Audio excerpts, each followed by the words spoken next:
આગામી 7 મેના રોજ ગુજરાતની 25 લોકસભા બેઠક પર ચૂંટણી યોજાનાર છે। ગુજરાતની તમામ લોકસભા બેઠક પર સૌથી યુવા ઉમેદવાર તરીકે ભાજપે વડોદરાથી ડોક્ટર હેમાંગ જોશીની પસંદગી કરી છે।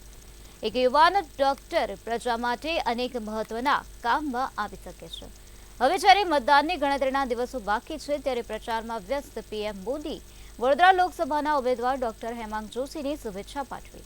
પીએમ મોદીએ પત્રમાં જણાવ્યું કે નાની ઉંમરમાં તમે શ્રમ અને રોજગાર મંત્રાલયમાં સલાહકાર સભ્ય તરીકેની ભૂમિકા નિભાવી છે। મને વિશ્વાસ છે કે તમે સંસદમાં મતદારોનો ભરપૂર આશીર્વાદ લઈને આવશો તેવું પીએમ મોદીએ જણાવ્યું। લોકોને આગામી 7 મેના રોજ તડકો વધે તે પહેલા મતદાન કરવા અપીલ પણ કરવામાં આવી છે।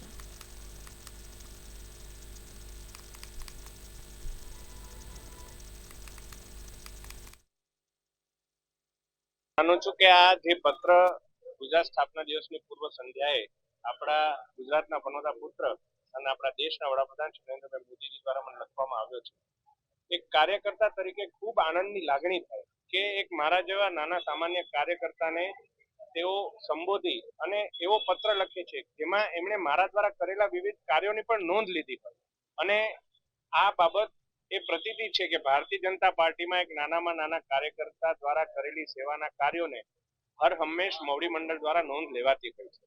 સાથે સાથે એમણે વડોદરાના મતદારો પર પણ વિશ્વાસ જતાવ્યો કે વડોદરાની જનતાનું પૂર્ણ સમર્થન તો મને મળશે જ, પરંતુ એ સમર્થન મળ્યા બાદ આ ચૂંટણી જીત્યા બાદ સાંસદ તરીકે કયા પ્રકારના કાર્યો મારે વડોદરાની જનતા માટે કરવાના છે એ બાબતે પણ એમણે મને માર્ગદર્શિત કર્યા। અત્યારે જે ગરમીનો માહોલ છે અને ગરમીના માહોલની અંદર મને મારા જેવા સમગ્ર કાર્યકર્તાઓને મતદાતાઓને પણ પોતાની તબિયત સાચવવા માટેની સલાહ આદરણીય વડાપ્રધાન નરેન્દ્રભાઈ મોદીજીએ આપી છે।